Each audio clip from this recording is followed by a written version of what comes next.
दोस्तों हाल ही हमारे इंडियन आर्म्ड फोर्सेस के chief of defence staff general Anil Chauhan ने एक बहुत इंपॉर्टेंट पॉइंट रेज किया था that the world is in most violent phase of its existence ever since world war two. और फिर हाल ही हुआ पहलगाम अटैक जिसमें डायरेक्टली यहाँ पाकिस्तान का हाथ बताया जा रहा है, पाकिस्तान का डायरेक्ट रोल है यहाँ पर।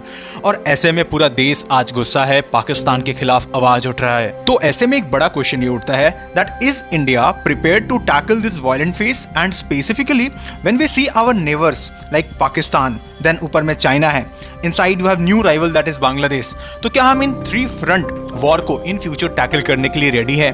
और इसके अलावा हमारा क्या जो डिफेंस प्रोक्योरमेंट है, क्या यहाँ थोड़ा स्लोनेस दिखता है और क्या हमारा एज सच डिफेंस एक्सपेंस है? So many things to understand in this lecture, but before that I welcome you to Sriram's IAS, serving the nation since 1985. अब ऑफलाइन हो या online, we are the lifeline.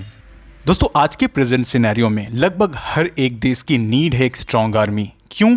Because वो अपनी national interest, अपनी national security को maintain करने में एक अहम रोल प्ले करती है। इसके अलावा देखो किसी भी किस्म की अगर एग्रेशन होती है तो उस केस में एक बड़ा डिटरेंट का काम करती है against potential enemies and threats, and that enable a nation to defend its sovereignty and interest at the same time. And additionally अगर एक स्ट्रॉन्ग आर्मी है तो it can play a role in humanitarian aid, disaster reliefs and peace keeping operations also. क्योंकि कई बार हम देखते हैं कि अगर आपकी आर्मी स्ट्रांग है तो all around the world peace keeping forces में आपके आर्मी के जो कहीं ना कहीं सोल्जर्स होते हैं वो अक्सर देखने को मिलते हैं, ओवरऑल जो कंट्रीब्यूट करता है ग्लोबल स्टेबिलिटी और सिक्योरिटी को भी। और फिर जब हम इंडिया के रिस्पेक्ट में बात करते हैं तो देखो इंडिया भी एक राइजिंग ग्लोबल पावर है, बट प्रॉब्लम क्या है that we face a complex geopolitical environment with unresolved territorial disputes. क्योंकि हमारे आसपास जो कंट्रीज हैं, नेबर्स हैं, वो इतने हॉस्टाइल हैं। जैसा कि आप देख सकते हो एग्जाम्पल पाकिस्तान का है। रिसेंटली हमारे एक्सटर्नल मिनिस्टर ने क्लियरली इस चीज़ को कहा दैट पाकिस्तान एक रॉग स्टेट है। और देखो हमारी एक्सटर्नल मिनिस्ट्री का क्लियर ये बयान आया था हाल फिलहाल यूएन में। अब जिससे ये साफ पता चलता है कि किस तरीके से कंटिन्यूसली पाकिस्तान अपनी कंट्री में टेररिज्म को सपोर्ट करता है, कई बार टेररिज्म एक्टिविटीज़ को होस्ट करवाता है। अब ये क्या होता है कि एक पोटेंशियल थ्रेट बनता है, ऐसा नहीं है कि दो देश के लिए बट ओवरऑल रीजन के लिए भी। And that is the reason why that India's defense preparedness is very important or pivotal, not only for national security but also for maintaining the regional stability in Indo-Pacific region and South Asian region और Indian subcontinent region। इसलिए ये बहुत ज़रूरी हो जाता है। Now let's take an overview of India's defense budget, जो कि काफ़ी ज़रूरी है समझना इस टॉपिक के लिए। क्योंकि देखो यहाँ पर कंटिन्यूसली जो डिमांड्स बढ़ रही हैं खास करके डिफेंस के रेस्पेक्ट में, ऐसा कहा जा रहा है कि हमारे डिफेंस में अभी और भी ज़्यादा हमें अपग्रेडेशन की ज़रूरत है। खास करके जब एयरफोर्स के बारे में बात करते हैं या फिर इंडियन नेवी की रेस्पेक्ट में बात करते हैं, राइट, तो वहाँ पर और भी ज़्यादा काम करने की हमें ज़रूरत है। अब एज सच यूनियन बजट 2025 के रेस्पेक्ट में जब हम बात करते हैं 2025 के रेस्पेक्ट में, तो इसमें हमने देखा था अबाउट मतलब 6.8 लाख करोड़ के आसपास का आप समझ लो कि ये बजट था। ओके अब जिसमें एज सच यहाँ पर दो मेजर कंपोनेंट के ऊपर में फोकस किया गया था।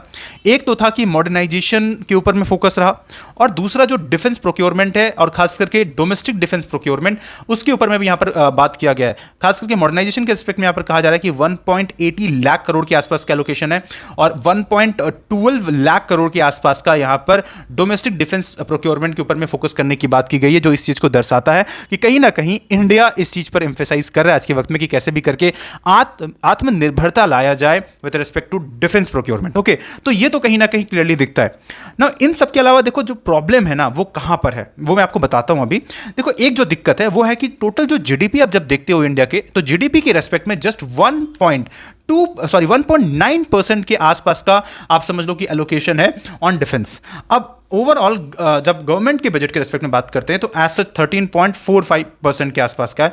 तो अभी भी ये कहीं ना कहीं आपको दिख रहा है कि कम है, आपको और भी इंक्रीज करना पड़ेगा। मतलब ओवरऑल जीडीपी का 1.9% आप डिफेंस में खर्च कर रहे हो, तो कम से कम आपको एटलीस्ट 4 to 5% के आसपास टच करना पड़ेगा, तब जाके वो मीट कर पाएंगे वो लेवल को आप, राइट। एंड वो डिमांड है क्योंकि आपके आसपास जो कंट्रीज दिख रहे हैं आपको, चाइना ले लो या पाकिस्तान ले लो, Pakistan is not at all a responsible country. Continuously जिस तरीके का आपको उस तरफ से थ्रेट दिखने को मिलता है, कभी वो कहते हैं सामने से आके कि देखो हमने 130 मिसाइल्स रेडी कर रखा है इंडिया की तरफ, वो भी न्यूक्लियर मिसाइल्स, ये किस दिन काम आएंगे, तो उनके लीडर्स भी रिस्पॉन्सिबल नहीं है, राइट। हर 1-2 दिन में वहां से आपको थ्रेट देखने को मिल रहा है, and they are actually provoking, वो आज प्रोवोक कर रहे हैं इंडिया को ताकि कैसे भी करके वॉर हो। ओके, सो इससे क्या होगा कि ऐसा मैंने पिछले लेक्चर में आपको डिस्कस किया था कि ओवरऑल जो इंडिया का जो ये ग्रोथ का फेस है ना, इस वक्त में देखो काफी बड़ा बूम देखने को मिल सकता है, लेकिन ये रुक जाएगा अगर यहां पर इंडिया एक वॉर में स्टक हो जाए। तो कहीं ना कहीं एक बड़ा ग्रैंड जियोपॉलिटिकल प्लान यहां पे हो सकता है, जहां पर चाइना, पाकिस्तान मिलकर कहीं ना कहीं प्लान आउट कर रहे हैं इस चीज को। तो देयर आर पॉसिबिलिटीज, राइट। इस तरह के एक्सपर्ट्स कहीं ना कहीं आज के वक्त में आइडियाज दे रहे हैं। अब ओवरऑल जब आप बजटरी एलोकेशन को देखते हो तो यहां पर यह बताया जा रहा है कि इंडिया की जो डिफेंस बजट है आज के वक्त में, वो कहीं ना कहीं 415.9 बिलियन डॉलर्स के आसपास 2025 से लेकर 29 तक पहुंच जाएंगी, with a compound annual growth rate of 3.7%, जो कि ठीक ठाक है, बट और बेटर करने की जरूरत है यहां पर, राइट। फिलहाल के लिए India 4th largest defence spender है globally, with a significant capital outlay for modernization also. अब यहाँ पर मॉडर्नाइजेशन पर तो काम चल रहा है, राइट। हमने ह्यूमनॉइड रोबोट्स को रिसेंटली देखा, राइट। तो इस तरह की चीजें जो है कंटिन्यूसली आगे बढ़ रही हैं। हमने रफाइल जेट्स लिया, 36 रफाइल जेट हमने ऑलरेडी मतलब एक्विजिशन कर रखा है, और 26 और भी हमने ऑलरेडी मतलब प्रोक्योर करने की बात की with respect to Indian navy also, right. इसके अलावा S-400 के ऊपर में ऑलरेडी हमने डिप्लॉय कर रखा है, एंड और भी इसके अभी कहीं ना कहीं ऑर्डर्स आएंगे, लेकिन क्योंकि रशिया और यूक्रेन वॉर की वजह से इसमें भी डिले रहा है।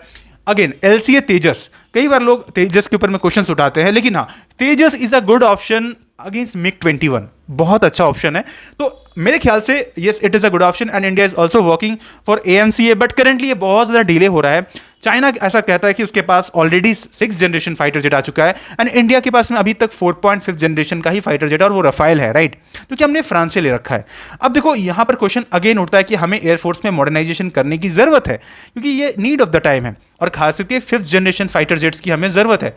तो इंडिया सुकोई की तरफ जा सकता है, राइट, Su-57 की तरफ जा सकता है, जो कि अभी हाल ही हमने देखा था, जो कि इंडिया एरोस्पेस हमने देखा ओवरऑल हुआ, तो उसमें उस प्रोग्राम में दोनों ही कहीं ना कहीं हमने देखा, एक तरफ तो F-35 भी था, दूसरी तरफ में आपका हमने Su-57 को भी देखा। तो ये दोनों के बीच में अच्छा ऑप्शन है, इंडिया ऑप्ट कर सकता है। एंड वैसे आपका क्या मानना है, व्हाट्स योर ओपिनियन, कि इंडिया को Su-57 की तरफ जाना चाहिए या फिर F-35 की तरफ जाना चाहिए? Do let me know in the comment section. तो एज सच जो मॉडर्नाइजेशन है ये आज के वक्त में बहुत जरूरी है, right. And even INS Arihant आया, अरिहंत के आने से क्या हुआ कि इंडिया को पहला nuclear power ballistic missile submarine भी मिल चुका है। नाउ इन सारी चीजों को देखते हुए देखो हम कंटिन्यूअसली आगे बढ़ रहे हैं।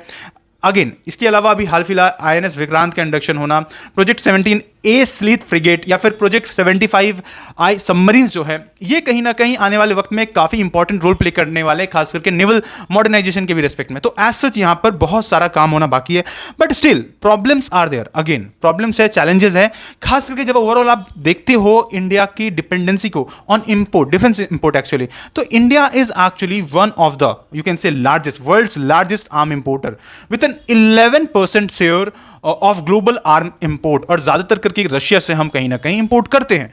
तो इससे ये समझ में आता है कि ओवरऑल इंडिया इस चीज को कम करना चाहेगा।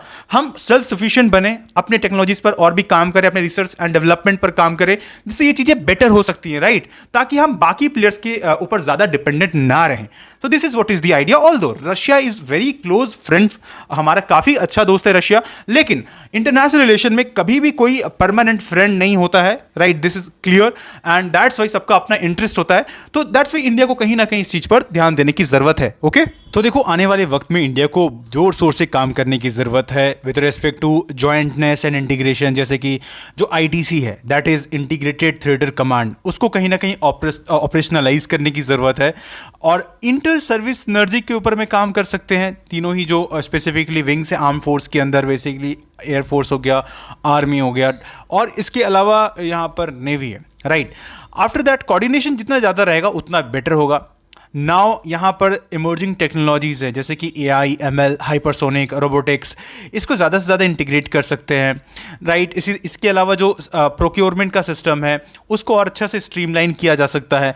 बजट को एटलीस्ट अभी 3%, 2.5% या 3% के आसपास एज पर परसेंटेज रख सकते हैं GDP का ओवरऑल, राइट। नेवल मॉडर्नाइजेशन या प्राइवेट सेक्टर ग्रोथ, ये दोनों ही कहीं ना कहीं काफ़ी ज़रूरी हो जाता है। यहाँ पर जैसे कि IDEX है उसको एक्सपेंड कर सकते हैं, डिफेंस कॉरिडोर्स के ऊपर में काम किया जा सकता है। तो there many things to work actually, and I hope ये वक्त के साथ में कहीं ना कहीं बेटर होते जाएगा। So at last I hope you understood this lecture, आपको समझ में आया होगा। और एज सच इसी तरह के और भी इंटरेस्टिंग लेक्चर्स के लिए, इंफॉर्मेटिव वीडियोस के लिए do subscribe to Shriram IAS channel अगर अभी तक आपने नहीं किया है। And at last may God bless you all.